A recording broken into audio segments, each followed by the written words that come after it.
primeira vez. Se tiver alguém conosco pela primeira vez, aí onde você está, faz um tchauzinho. Ah lá, Deus abençoe, gente. Que alegria poder recebê-los. Sejam bem-vindos. É uma alegria mesmo. Lá atrás também? Cadê? Não? Não, tem um casal lá atrás, ó. Eles vieram do Maranhão. Davi e Silene. Acabou de chegar do Maranhão, né? Estava ruim lá, hein? Lençóis maranhenses, aquela coisa bonita, aquele mar. Glória a Deus por isso. É isso aí, Davi. Bom, você aí em casa, se você está conosco pela primeira vez ou segunda vez, manda uma mensagem, né? Queremos entrar em contato com você, porque é uma alegria tê-lo conosco. Não, eu estou dentro da sua casa, né? Então, glória a Deus por isso. Vamos lá, irmãos. Hoje nós estamos dando início a uma nova série. Já estamos... Que mês que nós estamos? Agosto. Está passando muito rápido. E esse mês, você lembra qual é o nosso tema? Fé. O que é fé? Me ajuda aí, eu não sei o que é fé. Como é que é? O firme fundamento. É mais ou menos isso.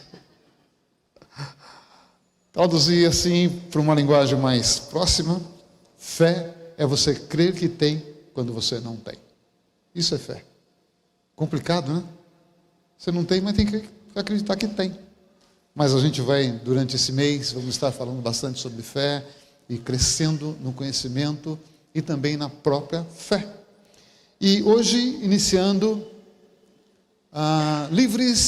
livre perdão das opressões. O que são opressões na nossa vida? Hoje eu quero compartilhar sobre duas coisas: dúvida e medo. A dúvida é uma opressão, porque ela vem para roubar a nossa fé, vem para tirar a nossa paz, e o medo também. O medo ele vai gerar a insegurança, a incerteza, e muitas vezes ele tira a pessoa, sabe, do centro e ela fica perdida.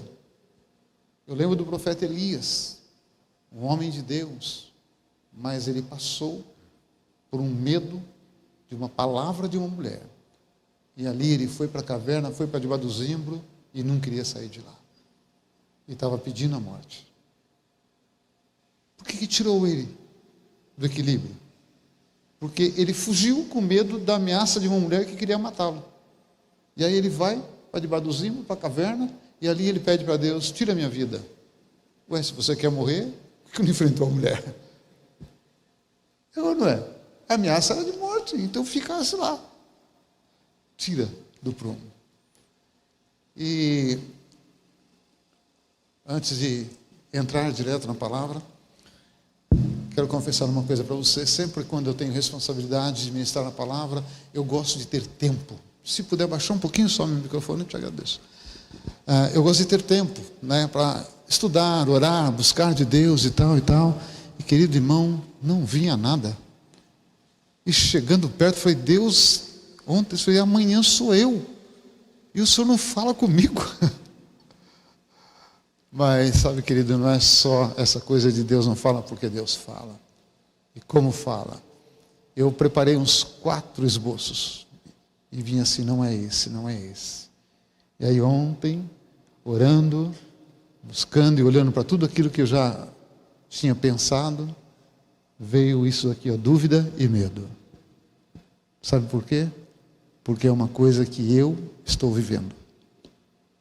Então, o que eu vou compartilhar com você não é só uma teoria, algo assim. Não, é uma coisa que a gente está passando em casa. E depois eu falo com os pastores, eu já falei, mas depois eu... Então vai já. Eu e a minha boca grande. Mas ainda bem que ela sabe, né? Queridos, é mais ou menos, eu não sei precisar o tempo, 30 dias ou mais, Janete foi fazer os exames e a ginecologista dela cismou e pediu para ela fazer mais exames. E ela fez. E foi constatado um tumor no útero. E o tumor, o que assustou foi um tumor maligno e agressivo. E aí nós passamos essas 2 últimas semanas de hospital em hospital, de exame em exame, de consulta em consulta. E a última foi na sexta-feira, quando ela fez aquele PET scan. O pessoal aí da área de saúde, é isso mesmo? PET scan. É o exame para saber se há metástase. Porque a médica, a gente assusta, uma notícia dessa, desculpe, irmão, o trocadilho, mas é um murro, que nem dizia lá em Minas Gerais, na fuça. Você cai e não sabe para onde vai. Mas aí a médica acalmou, falou, não, calma, né? É no útero, e normalmente isso não sai para o corpo, tira o útero, tira o ovário e vida que segue, cuida, né? Mas a notícia é pesada. Mas graças a Deus não há metástase, não tem nada. Agora são os procedimentos. Então nós vivemos aí essas últimas 2 ou 3 semanas, pode ver que eu não estava viajando, não, irmão.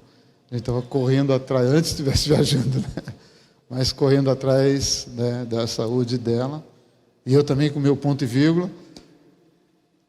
Mesmo com ponto e vírgula eu tinha que correr, né?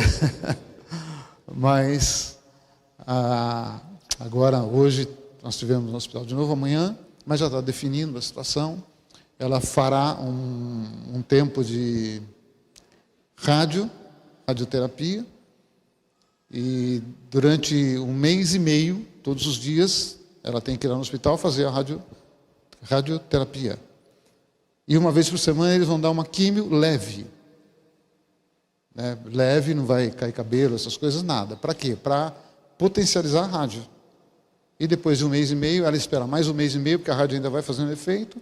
E talvez lá para novembro ou dezembro, ela vai fazer a cirurgia, tirar o ovário, tirar tudo isso. Em nome de Jesus, vai continuar sendo monitorada, mas graças a Deus não vai ter nada. Então, não sou Roberto Carlos, mas são tantas emoções. E graças a Deus também arrumei a solução para a minha perna, né? E não tenho mais nenhuma inflamação no corpo, graças a Deus não tenho nenhuma enfermidade, nada. Mas aí tive que ir no ortopedista, que o doutor Lenino já tinha falado. Ele mandou fazer tomografia do quadril e raio-x bem localizado. Fiz e deu aqui no quadril do lado esquerdo, um desgaste. Já num estágio bem avançado. E ele me disse, tem 2 saídas para você. Tem um tratamento que é novo, mas não é garantido. Teu convênio não cobre, custa 15 mil reais. Né? Ótimo. Né? Mas ele falou, agora o mais garantido é a cirurgia e a prótese. 30 dias, acabou, não tem mais problema nenhum, você volta como era no passado. E minha mãe fez isso. E realmente, depois de 30 dias, minha mãe estava normal. E aí? Eu falei, doutor, eu vou naquilo que é seguro. O convênio cobre, e é seguro, então é nessa. Então, tudo caminhou. Né? Caminhou para solução. Amém? Então, é isso aí. Orem pela Jean, orem por mim, graças a Deus estamos bem, agora já passou o susto, né? Já passou a dúvida. O medo ainda tenta bater na porta, mas a gente dá um pontapé nele. Amém? Pai, que a Tua graça continue sobre nós, o Teu amor, o Teu favor. Senhor, que essa palavra possa se tornar rema na nossa vida nessa noite. Pai querido, as opressões desse mundo, as opressões malignas são tantas, e o objetivo que elas têm é roubar a nossa fé. É nos tirar, ó Deus, do centro da Tua vontade, da Tua palavra, mas a Tua palavra nos ensina. Tua palavra nos limpa, nos liberta.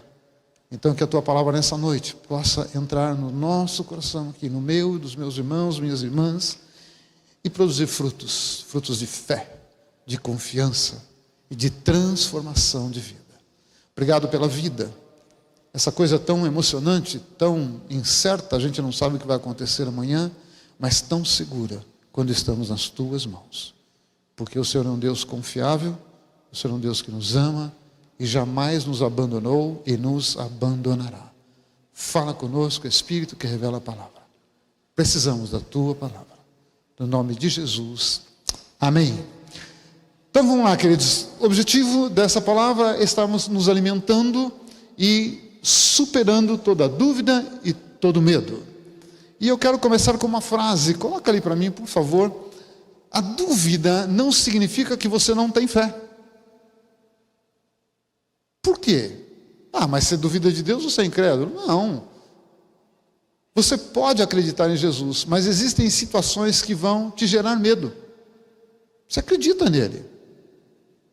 Mas algumas situações, a perninha treme. É ou não é? Ou é só a minha?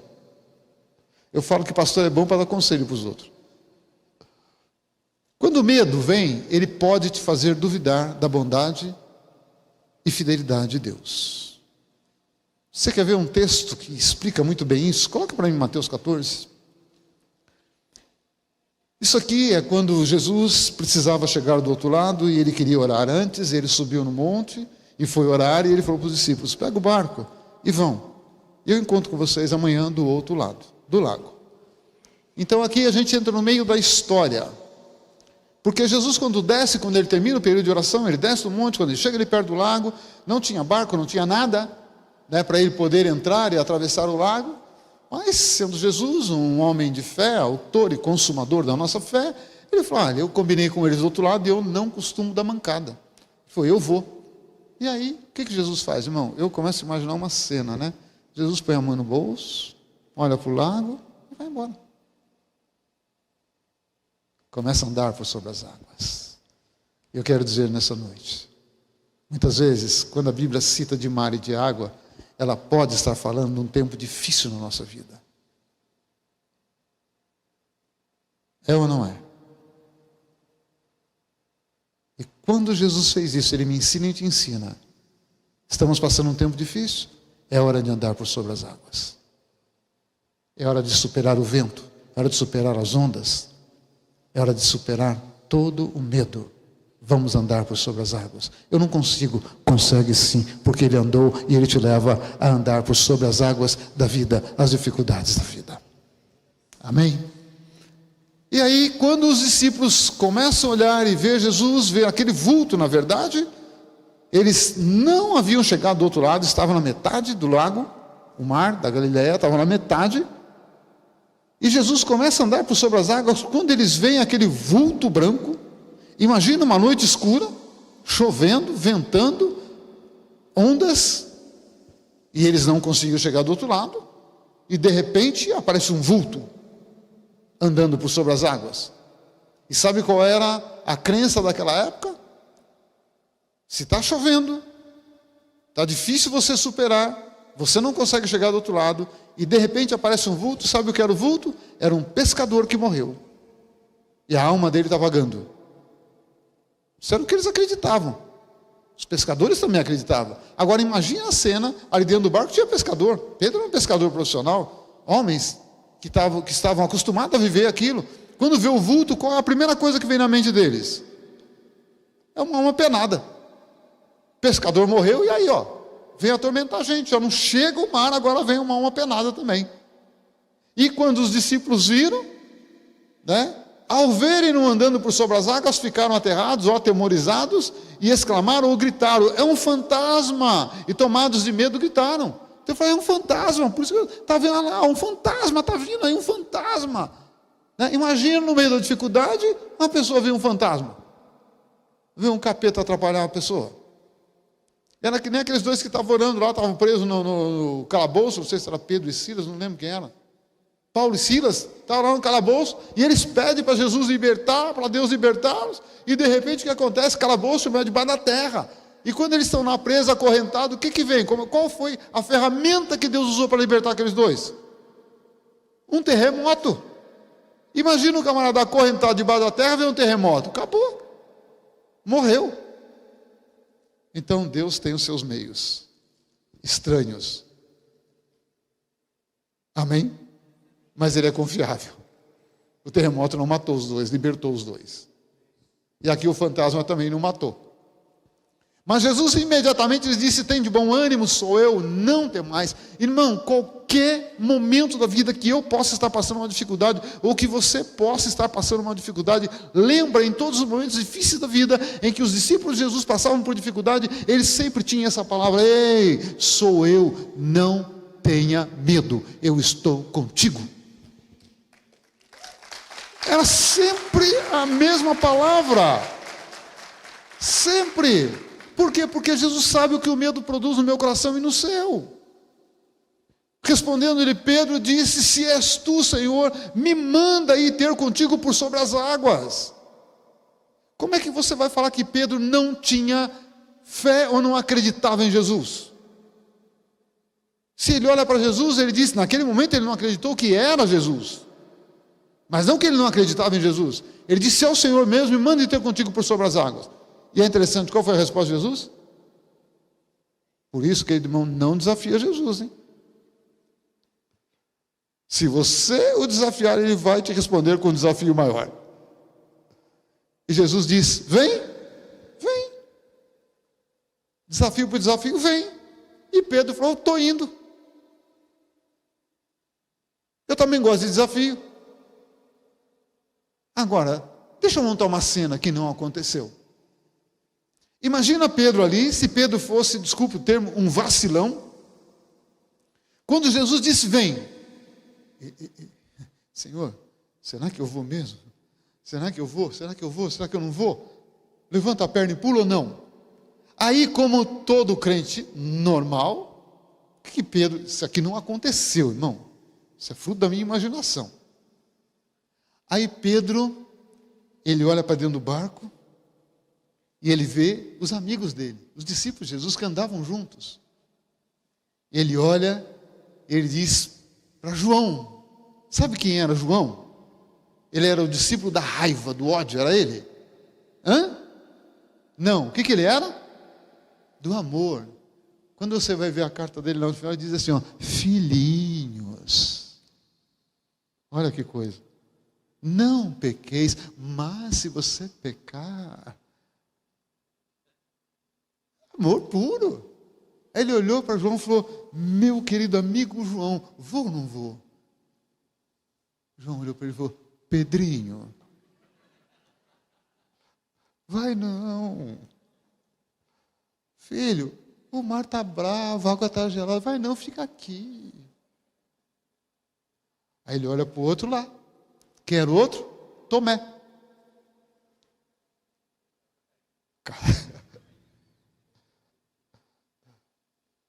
Tomé, vou ou não vou? Vai nada, rapaz, aquilo não é Jesus não, você é louco. Aquilo é um fantasma, aquilo é um demônio, vai nada, fica aqui. Aí ele olha, tem outro. Qual era o outro? Esse não estava no barco, eu estou pondo por minha conta. Lucas, o médico. Querido doutor Lucas, meu irmão, vou ou não vou? Vai não, Pedro. Está vendo a onda aí? Você vai pôr o pé aí, a onda vai bater, vai te jogar no casco do barco, quebra a perna, amanhã você está lá no hospital comigo, no SUS, na fila. Vai nada, fica aqui. Aí ele olha, Judas, meu querido irmão, vou ou não vou? Vai logo, rapaz, vai logo, é um a menos no barco. Vai logo. Essa situação não aconteceu. Mas é um exemplo. Todas as vezes que nós passamos por dificuldades, nós queremos consultar pessoas. O que você acha? O que você acha? Nós gostamos de consultar todo mundo, mas não consultamos o dono do mundo. Parece que a opinião de pessoas são melhores e mais poderosas que a opinião do nosso Pai, do nosso Deus que nos ama. E sabe, querido, existem pessoas e pessoas e pessoas. Existem pessoas que vão te motivar na fé, que vão fazer a sua fé crescer, que vão conversar com você e sempre terão uma palavra de fé, de ânimo, falando de Deus. Mas existem pessoas que não passam de roubadores de fé, que sempre tem uma reclamação, sempre quer falar disso, daquilo outro, não acrescentam fé na sua vida. Então, com todo amor e respeito, é necessário selecionar quem você vai ouvir. E muitas vezes entramos numa fria. A nossa fé diminui por estarmos ouvindo pessoas que não acrescentam. Não aconteceu. Porque Pedro tinha um pensamento próprio. Vou. As pessoas podem dar opinião na sua vida. Pode dizer muita coisa na sua vida, mas a decisão é sua. porque ninguém vai te segurar ou te empurrar. A decisão é sua. E Pedro desceu e foi. Começou a andar por sobre as águas. Só Jesus fez isso e agora eu faço. Ele começou a olhar para Jesus. Aleluia, aleluia, aleluia. O que aconteceu? Reparando, porém, na força do vento. O que aconteceu com Pedro? Lê lá para mim. Teve o quê? Teve o quê? Medo. Era um homem de fé? Sim. Acreditava em Jesus? Sim. Topou o desafio? Sim. Mas, quando alguma coisa chega, essa coisa pode gerar medo no nosso coração. Quando uma notícia ruim chega, vai gerar medo no nosso coração. Quando nós pegamos o exame, o resultado do exame, você acha que o nosso coração estava firme e forte? Não, querido irmão, cadê o chão? Não tem chão. Não tem chão. E aí vem muitas vezes o questionamento: cadê a bondade de Deus? Cadê o poder de Deus? Cadê a fidelidade de Deus? Cadê isso? Cadê aquilo? O que será que passou na cabeça de Pedro quando ele começa a afundar? Será que não foram as conversas também dos amigos, não influenciaram ele? Não, ele prestou atenção no vento. Mas será que no momento que ele presta atenção no vento, será que não veio uma conversa com Tomé? Acredito muito nele, não. E no fim ele disse: só acredito se eu tocar, não é ver, não, tocar. Será que isso também ajudou? Será, não estou dizendo que ajudou, não, a esse momento difícil. Mas alguma coisa tirou Pedro do propósito que ele estava fazendo. Reparando, porém, na força do vento, teve medo e, começando a submergir, gritou: salva-me, Senhor. Pedro não afundou. Você não afundará. Nós não afundaremos. Podemos começar a afundar, mas não afundaremos. Porque o nosso Senhor está presente na nossa vida, anda conosco e não deixará o seu filho afundar.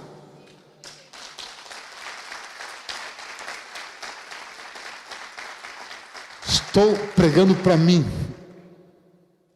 Porque naquele momento que ele começa a afundar, Jesus acelera e pega, fala: me dá a mão. Agora, irmão, interessante, né? A água é um lugar muito sólido, muito firme, para você andar tranquilo sobre ela, né? Agora imagina para você ainda puxar uma pessoa. Não, como não acreditar num Jesus como esse? Num Deus como esse, num Senhor como esse? Vem cá, Pedro. Vem comigo. E prontamente Jesus, estendendo a mão, tomou e lhe disse: homem de pequena fé, por que duvidaste? Por que duvidaste? Uma situação roubou um tanto de fé de Pedro naquele momento. Uma situação que gera medo em mim pode me fazer tirar os olhos de Jesus e pôr os olhos numa situação. Quando isso acontece, na hora eu preciso lembrar quem é Jesus, quem sou eu, e gritar se for preciso, como Pedro fez: Senhor, me socorre. Me socorre, porque na hora que aperta a coisa, a gente vai bater na porta de Deus. Não importa se acredita ou não, vai bater na porta de Deus. Até as pessoas que não creem, que não estão envolvidas com palavra, com nada, quando aperta a coisa, sabe que você é crente, sabe que você fala de Jesus, chega perto de você, pode nem saber falar direito. Lá na tua igreja, faz uma reza brava para mim, faz? É ou não é? Porque sabe onde está o poder. Tem mais aí ou só isso aí? Boa? Agora, coloca a frase para mim. Deus pode usar o medo para fortalecer nossa fé. E na hora do medo, Pedro sabia onde buscar socorro. Então muitas vezes Deus vai permitir que o medo ronde o meu coração? Vai. Deus vai permitir que o medo ronde o seu coração? Vai.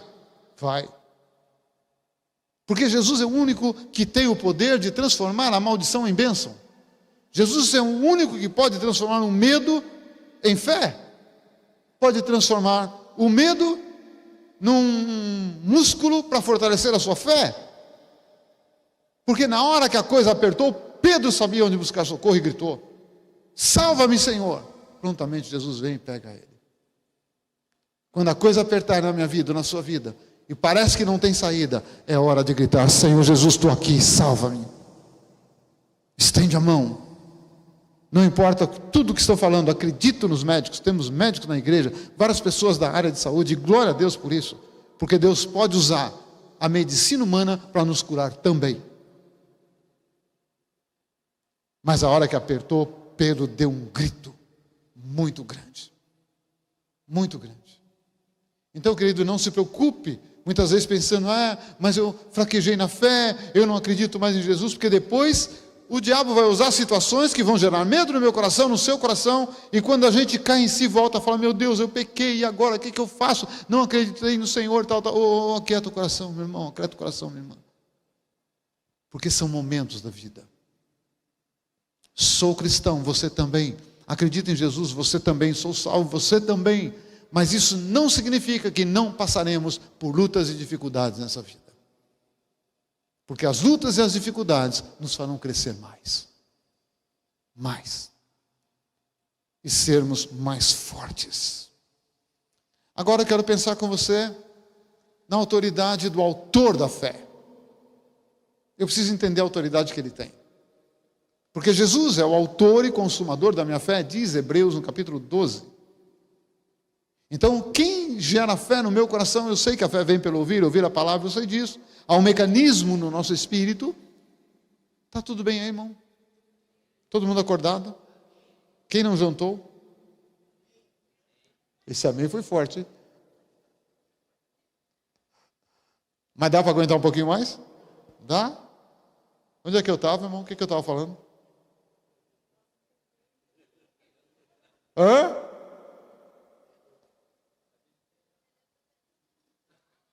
Oi? Ei, você que está em casa, onde é que eu estava? Aí, isso aí, o pastor Jesus é o autor da fé. Eu vou ouvir a palavra, o Espírito vai gerar isso, mas quem realmente, desculpe a brincadeira, mas eu penso que quem inventou essa energia chamada fé foi Jesus. Porque é um negócio inexplicável. Não dá para você entrar em detalhes sobre fé. Não dá. É algo muito estranho. Mas é poderoso. E diz que Ele é o autor e consumador. Então Ele dá fé, gera fé em mim, mas Ele vai consumir essa fé. No decorrer do mês você vai entender como Ele vai consumir a fé. Porque a sua fé gasta. Não pensa que você tem uma dose de fé e isso vai durar a vida inteira. Não. Quem é que há uma semana atrás tomou café, almoçou e jantou pelo menos? Uma semana atrás. Alguns não, né? Quem é que ontem fez a mesma coisa? Quem diz mineiro? Há um Antonte atrás. Há 2 Antonte atrás. Todo mundo. Sabe por quê? Porque o seu alimento se transforma em energia para você ter força no seu organismo. Significa que você consome a energia, a força. Por isso que você precisa se alimentar. Fé é a mesma coisa. Se eu não me alimento da palavra, se você não se alimenta da palavra, eu enfraqueço na fé. Vamos lá. Vamos entender a autoridade da fé. Tendo Jesus entrado em Cafarnaum, apresentou-se-lhe um centurião implorando. Centurião é um soldado romano, um comandante romano. Senhor, o meu criado jaz em casa. Jaz, essa palavra é meio cruel, né? Você só encontra essa palavra no cemitério. E o centurião falou para ele: o rapaz que trabalha comigo está morrendo. Foi isso que ele quis dizer.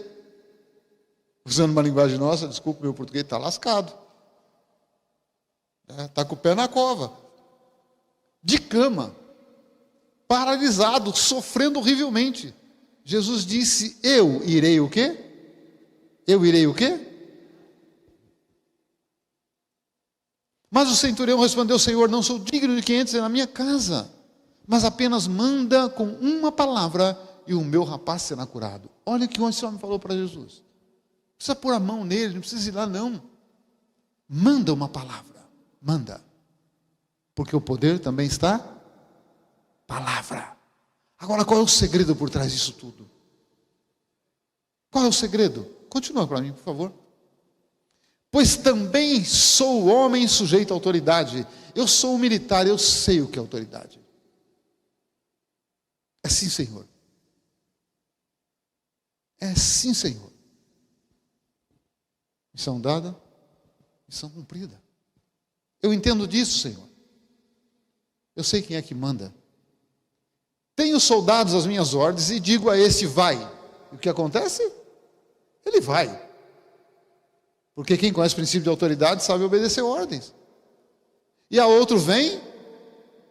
Ele vem. E ao meu servo: faz isso, e ele faz. Ouvindo isso, admirou-se Jesus e disse aos que o seguia: em verdade vos afirmo que nem mesmo em Israel achei o quê? Fé como esta. Em outras palavras, nem mesmo dentro da minha igreja eu encontro fé como esta. Qual é o exemplo de fé? Tem mais ou é só isso aí? Só isso? Qual é esse exemplo de fé?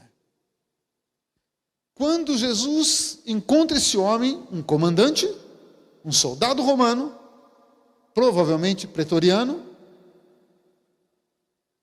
e ele fala para Jesus: o meu rapaz que trabalha em casa, gosto muito dele, mas ele está muito ruim. O senhor pode fazer alguma coisa, curar? Ele disse: posso. Eu vou até a tua casa agora. Não, Senhor, não vai lá não. Eu entendo o princípio de autoridade, eu não sou digno que o Senhor entre na minha casa. Um comandante reconheceu a autoridade de Jesus. Não cristão, romano, adorador de muitos deuses, reconhece a autoridade de Jesus. Não precisa ir na minha casa. Sou soldado, entendo de autoridade. Se o Senhor falar uma palavra aqui, eu sei que o rapaz lá vai ficar curado. E ele diz assim: porque eu tenho soldados, eu digo faz, ele faz, digo vem, ele vem, digo ao servo de casa faz, ele faz. Em outras palavras, ele diz: o Senhor é Senhor de todas as coisas. O Senhor é Deus, o Senhor é dono de tudo. E o que o Senhor falar, vai acontecer. Não tenho dúvida com relação a isso. Eu entendo esse princípio e eu te reconheço como autoridade. A autoridade de quem criou tudo, de quem fez tudo, de quem sustenta tudo. Eu acredito nisso. Então, se o Senhor falar, mandar uma palavra, acabou, não precisa ir lá não. Por isso que Jesus se admira desse homem. Fala: que coisa. Reconheceu a minha autoridade. E muitas vezes o medo tenta tirar de mim ou de você a autoridade que Jesus tem. Não tira a autoridade dele, mas tira de mim o reconhecimento da autoridade que ele tem. E quando eu penso que ele não tem autoridade, eu creio que é uma das piores situações de um cristão. Porque nós estamos, em outras palavras, não se escandaliza comigo não, dizendo a ele: o Senhor é um Deus fraco. Eu tenho um problema, para mim é muito grande, mas o Senhor não tem condições de resolver.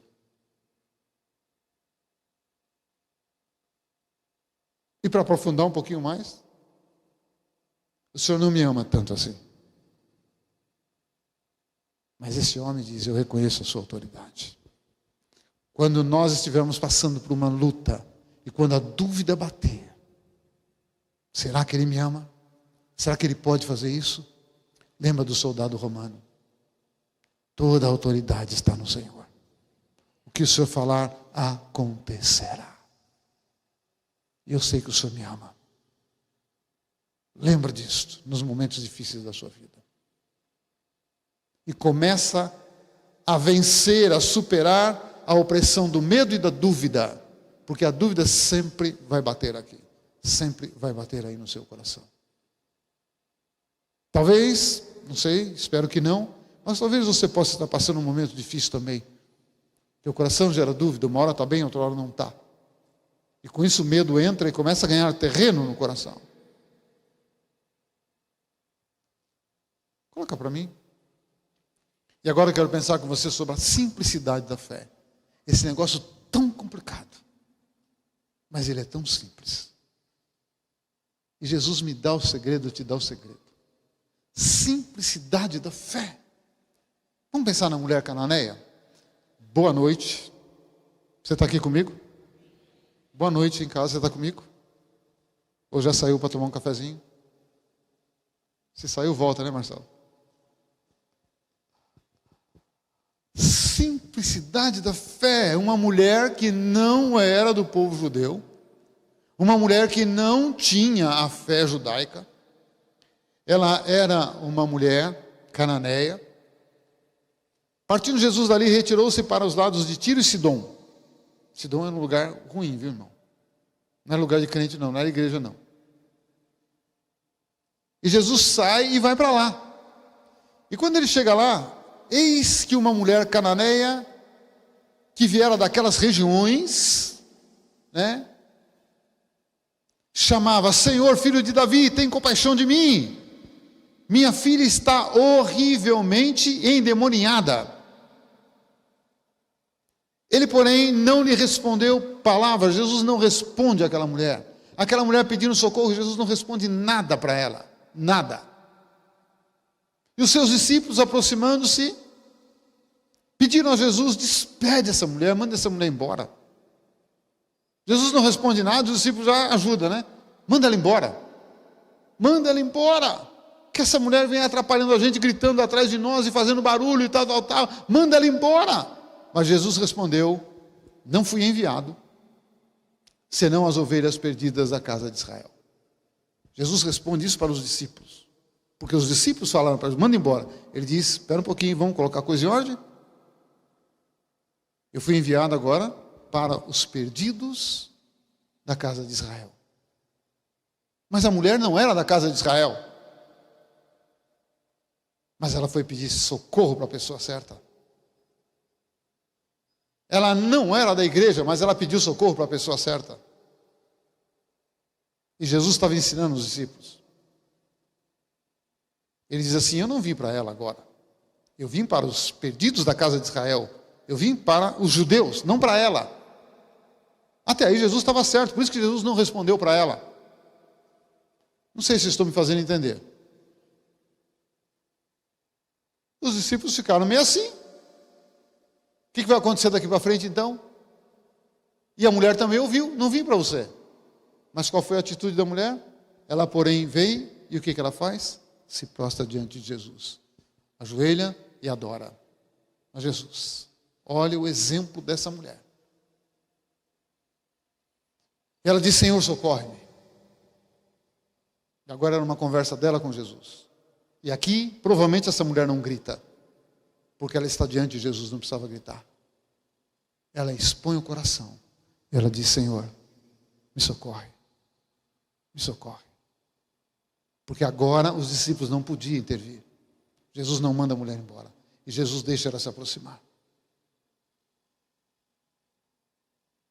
Então ele respondendo disse: não é bom tomar o pão dos filhos e lançá-los para quem? Para quem? Aquela mulher veio pedir ajuda para quem? Para ela ou para a filha dela? Me ajuda a pregar. Para a filha dela. E quando ela pede ajuda para a filha dela, e Jesus diz: não vou pegar do pão que está sobre a mesa para os filhos de Israel e dar para os cachorrinhos. Desculpa, do que ele chamou aquela mulher? Quem que é mãe de cachorrinho? Pegou pesado. Pegou pesado. Mas Jesus não estava preocupado com a mulher, porque ele conhecia o coração da mulher. Jesus conhece o coração de todo mundo. Jesus estava dando uma aula para os discípulos. Porque até então ele estava falando com os discípulos e tal. Ele estava ensinando os discípulos. Vamos aprender como lidar com situações difíceis.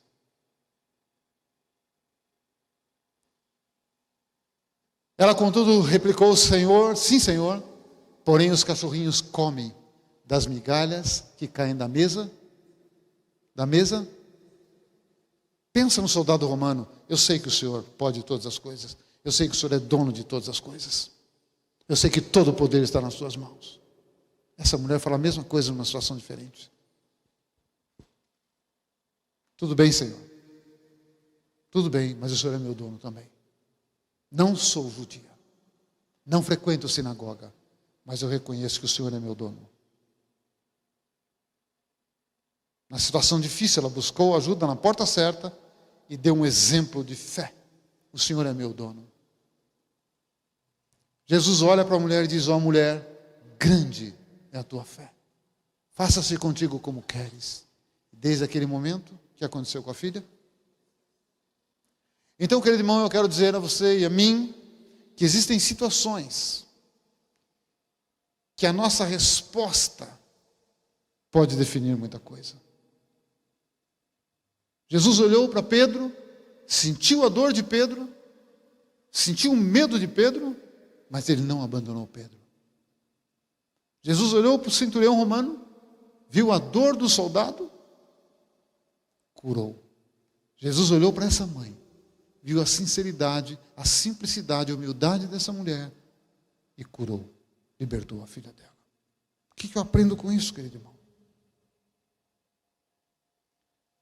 O Evangelho é uma coisa muito simples. Jesus é muito simples. Muito. Por favor, coloca a última frase. A grandeza da fé. Jesus disse para aquela mulher e para o soldado: grande é a tua fé. A grandeza da fé está na simplicidade do coração. Não está no tanto saber, no tanto conhecer. Não. A simplicidade da fé, a grandeza da fé está na simplicidade do coração. Só tem coração simples quem reconhece suas limitações. O outro era poderoso, era soldado, era capitão, era comandante, mas ele reconheceu a sua limitação. Sou poderoso dentro do exército, sei usar armas, sou poderoso dentro do maior império romano, mas não posso todas as coisas. Ele pode, eu não. Coração humilde, porque humildade não significa pobreza, humildade significa reconhecimento das suas limitações. Aquela mulher deu uma aula de simplicidade e humildade. Pedro também, quando ele grita bem alto: Senhor, me socorre, ele deu uma aula de simplicidade e humildade. Sei que tem hora que eu preciso gritar e buscar socorro. E Jesus foi. Resumindo, essa equação, simplicidade mais humildade, significa o quê? Fé. Fé. Não importa quem você é, importa quando você olha para Jesus e diz: esse sim é Deus. Nele está todo o poder, nele está todo o amor. Isso é humildade, isso é simplicidade de coração. E aí, querido irmão, não existem limitações. Ah, mas você está falando isso, a tua esposa está lá, e você também está ponto e vírgula. Estou. Mas eu sei em quem eu confio. Eu vou contar uma experiência que eu já contei algumas vezes aqui. Mas isso pode, talvez, ajudar você em algumas situações. Irmão, quando eu jogava bola, existia coisas que eu não podia fazer. Porque a minha coluna ainda tem um desvio. Então, eu era aconselhado a não fazer alguns exercícios, não andar a cavalo, não andar muito de bicicleta. E um dia, depois de uma crise, quando me dava crise, irmão, 3 dias eram o mínimo que eu ficava sem sair da cama, sem levantar, nem para ir no banheiro. E eu estou saindo de uma crise dessa. Recebo a ligação de um amigo meu, Getúlio. Quem está mais tempo na Terra lembra, ele foi jogador, jogou no Santos, jogou no São Paulo, jogou na seleção brasileira, ele era ponta direita. E quando ele parou de jogar futebol, ele se converte e ele vira um missionário urbano. Dentro da cidade de São Paulo, ele fundou várias igrejas. Ele me liga: Willy, está tudo bem? Eu falei: tudo bem. Ele falou: Willy, eu estou inaugurando uma igreja hoje, aqui, Parque do Carmo, Você não quer ir lá conhecer o trabalho? Quem sabe você pode ficar lá tomando conta, porque ele abria igreja, punha alguém e ia abrir outra. Eu falei, Getúlio, eu vou. Tomar conta da igreja não, mas eu vou lá.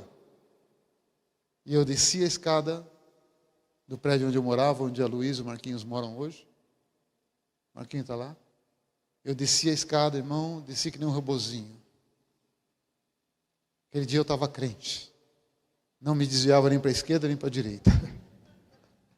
A coluna não deixava. E quando eu sento no carro, eu tinha uma caravana amarela. Lembra disso? Irmão, onde eu chegava todo mundo via. Debrucei no volante, falei, Deus, se o Senhor quiser me curar da coluna, tem que ser hoje. Olha a ousadia. Tem que ser hoje. E tem que ser assim. Eu não sei a igreja que eu estou indo, se é grande ou pequena, se é pentecostal ou tradicional, eu não sei. Mas eu não quero chegar lá, uma igreja com 50 pessoas, 100 pessoas, e quem estiver pregando falar, quem é que está com dor de cabeça? É lógico, irmão. 50 pessoas, 100 pessoas, alguém está com dor de cabeça. É ou não é verdade? Não quero, só tem que ser específico. Em nome de Jesus, amém. Liguei o carro e fui. Quando eu chego lá, era uma igreja numericamente falando pequenininha, tamanho do salãozinho da Rua Natal, quando nós começamos lá, naquele tamanho. Quando eu chego, irmão, pensa numa igreja pentecostal, mas pentecostal mesmo, sapatinho de fogo, sobrancelha de fogo, e glória a Deus, aleluia, aquele do reteté mesmo. Glória, eu, irmão, batistão tradicional. Quando eu entrei lá, eu falei, Jeová, onde é que eu estou, né? Não era nem Jeová, porque ele não falava Jeová, Deus, onde eu estou? E todo mundo, glória a Deus. E quando eu entro, o Getúlio estava lá, me chama ainda para dar uma saudação. Eu nem sabia o que era dar saudação para a igreja, irmão. Vem cá, ele dá uma saudação para a igreja. Oi, irmão, tudo bem? Boa noite. Sou o William, amigo do Getúlio aqui. Ele me convidou, estou aqui. Já saí logo de lá. E aí o louvor continuou. No meio do louvor entra o rapaz correndo na igreja. Ele entra correndo, vai lá, abraça o Getúlio e já entra, já assume o púlpito. O louvor já teve que ficar quieto. Ele diz, irmãos, meu nome é Edson. E do jeito que eu entrei, me perdoa, eu vou sair, porque eu estava pregando uma igreja, eu vim pregar aqui, daqui eu tenho outra igreja. E já começou. Tudo que era ruim, ele era ex. Tudo que você imagina, ele era ex. Contou a história dele de fio a pavio. E onde é que entra a história dele? Eu fui procurar um médico, ele cheirava tanta heroína, não era cocaína naquela época, que ele perdeu o céu da boca. Quando ele percebe que não tinha mais o céu da boca, que estava difícil tomar água, qualquer coisa, ele falou, vou no médico, e foi no médico. Procurou o médico mais caro de São Paulo, dinheiro para ele não era problema, ele era chefe de quadrilha, ele que fazia todo o mapeamento, o planejamento para assaltava grandes empresas, grandes bancos e tudo mais. Ele falou, então o dinheiro não é problema. Ele foi, achou um médico mais caro e foi lá. Ele chegou, quando chegou a hora dele, ele entrou, sentou na mesa do médico, tirou o revólver, pôs na mesa e falou, doutor, eu sou bandido, se o senhor me denunciar, eu te mato, o senhor morre.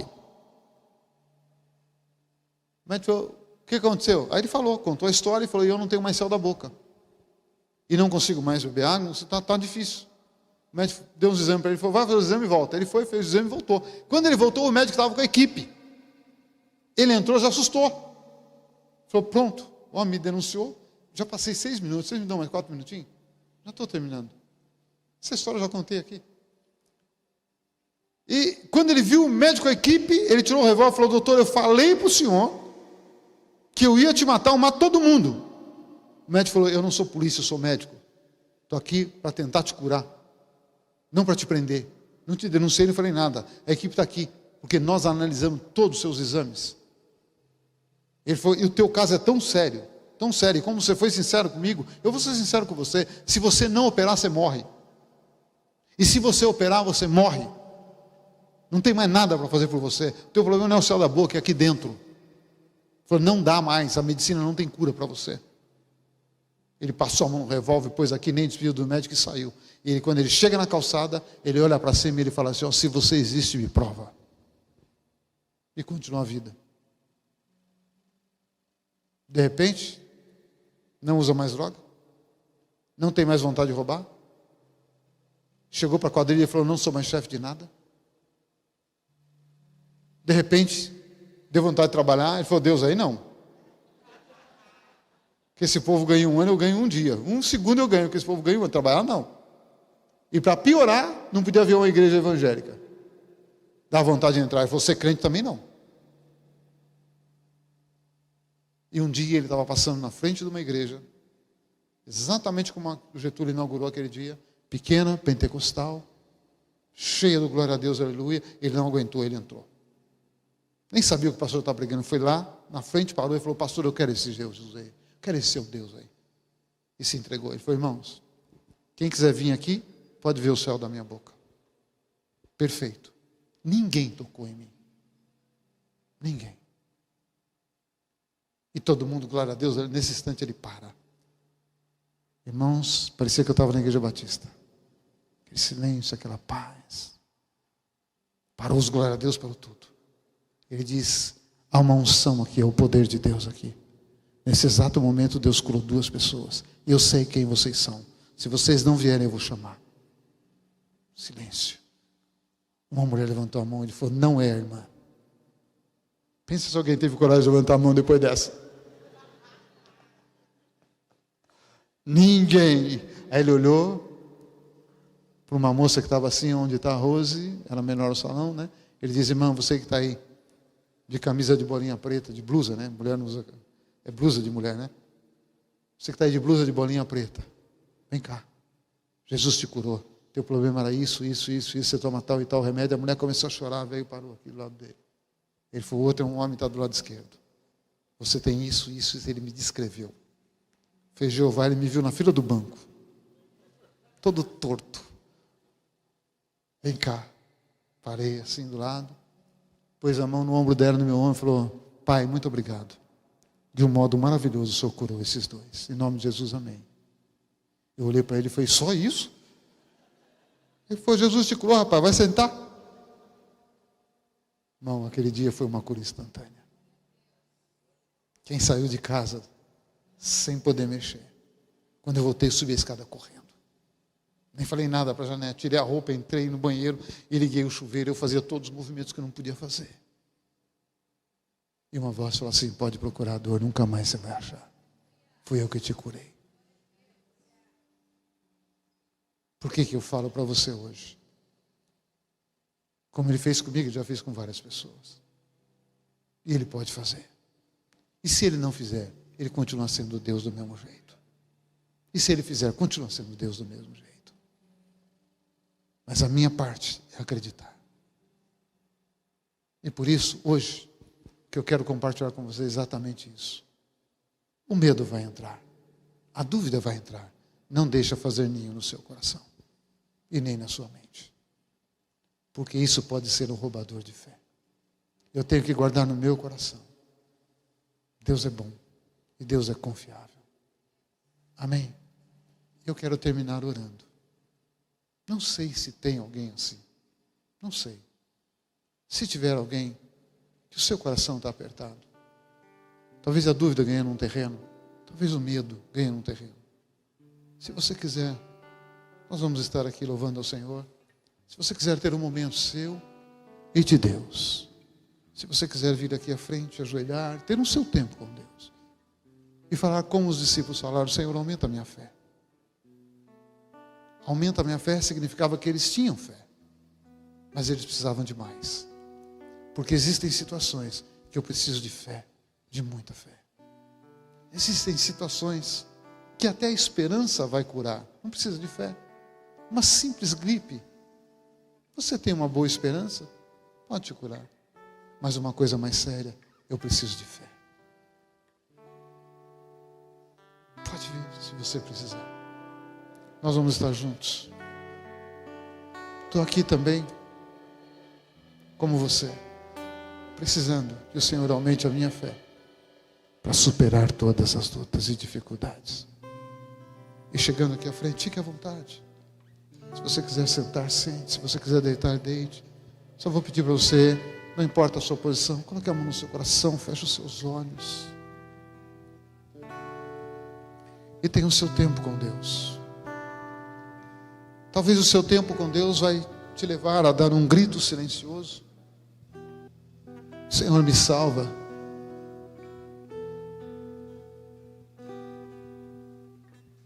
Talvez você vai falar aos pés de Jesus: Senhor, tem misericórdia de mim, me socorre. Eu não sei o que você vai falar, mas uma coisa eu vou dizer: tem mais gente aqui. Tem mais gente. Ah, mas é importante aí à frente. Tem certos momentos que é. É uma demonstração da sua fé, da simplicidade e humildade do coração. Preciso de Jesus. Preciso. Ah, mas o que vão pensar de mim? Não importa o que vão pensar. Eu estou aqui em cima, mas eu também estou aí embaixo. Porque é o meu momento também de precisar de ajuda.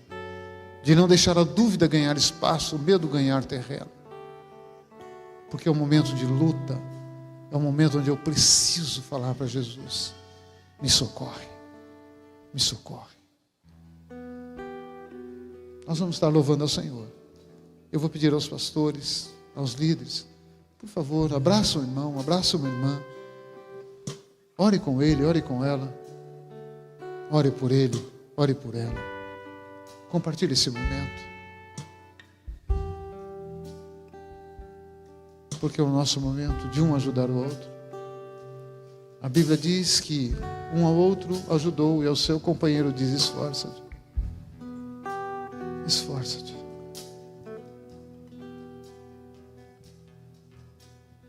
Aleluia.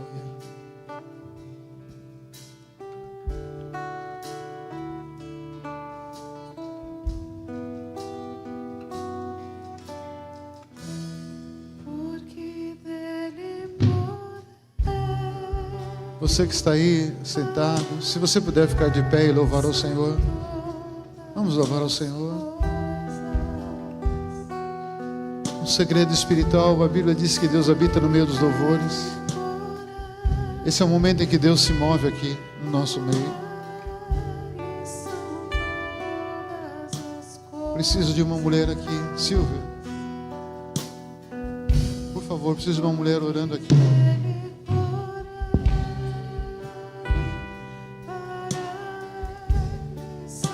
Ajoelhada aí nos seus pés.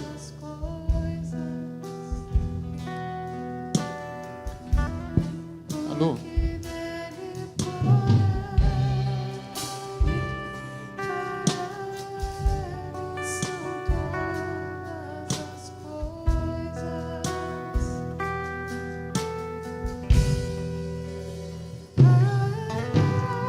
Por favor, eu preciso de duas mulheres aqui, ó. Orando por duas pessoas. Pode orar.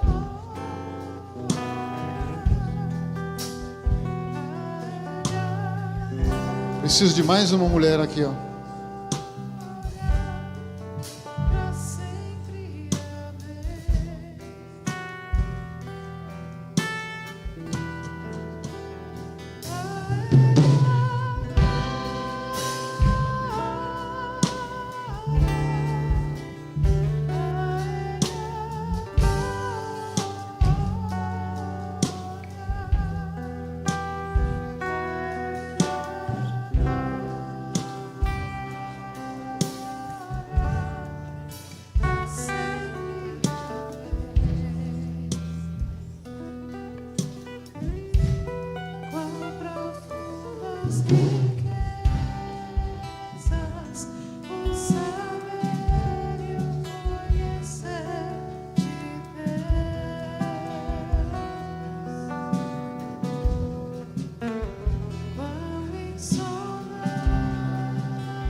Eu vou pedir para você que recebeu oração que não saia daqui não, por favor, fique um instantinho aqui na frente. Você que recebeu oração, fica um instantinho aqui, não saia não.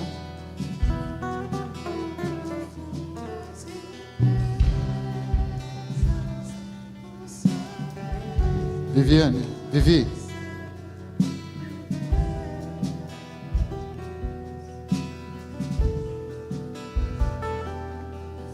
Olha, essas pessoas que já receberam oração, se você puder ficar em pé, por favor, fique. Eu vou pedir para que os pastores possam ungir a sua mente. Por favor, pastor, unja a mente e declara que toda a opressão do medo e da dúvida vai sair agora no nome de Jesus. Em nome de Jesus.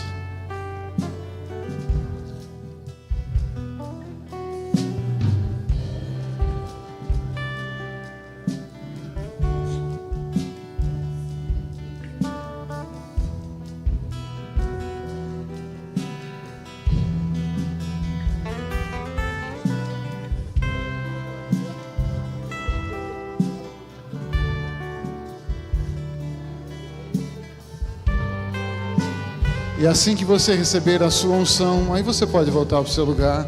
Se você recebeu uma unção com óleo, você pode voltar.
Aleluia.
Aleluia. Antes de falar sobre dízimos e ofertas, eu quero dizer a você que a maior oferta que alguém pode dar para Deus, ela não se resume a valores. Não é o dinheiro. É muito mais do que o dinheiro. Deus deixou um versículo dizendo assim: filho meu, dá-me o teu coração. Significa que Ele não tem alguns corações. Deus não tem tudo. Alguns corações Ele não tem. E o que Ele mais deseja é o coração do filho e o coração da filha. E você nunca dará uma oferta maior do que o seu coração para Deus. Nunca. Você pode ter milhões, mas o seu coração não tem preço. A sua vida não tem preço. Porque a sua vida custou a vida de Jesus. Então, se você quiser entregar o seu coração, não estou te propondo uma religião. Estou te propondo entregar seu coração nas mãos daquele que te fez, que te criou e que tem o melhor para a sua vida. E o melhor significa também superar as lutas que poderão vir. Se você quiser, você que está aqui ou você que está em casa, repete a oração que eu farei agora. Diga assim: Senhor Jesus, nesse momento, eu te entrego o meu coração, te entrego toda a minha vida. Peço perdão pelos meus pecados, o tempo que eu passei longe do Senhor, andando nos meus conceitos, nos meus pensamentos, mas eu estava longe do Senhor. Perdoa esse tempo. Me aceita como eu sou, como eu estou. Escreve o meu nome no livro da vida, porque eu quero viver agora com o Senhor e eternamente com o Senhor. Muito obrigado, porque o Senhor me recebe e me aceita como eu sou e como eu estou. Se for preciso mudar alguma coisa em mim, o Senhor tem liberdade. E eu te agradeço. Amém. Amém. Não vou te convidar a vir aqui à frente, não. Mas se tiver alguém que fez essa oração de todo o seu coração, faz um tchauzinho para mim. Tem alguém? Glória a Deus, todo mundo cristão. Aí em casa, se você orou pela primeira vez, mande uma mensagem. Queremos estar junto com você. Amém.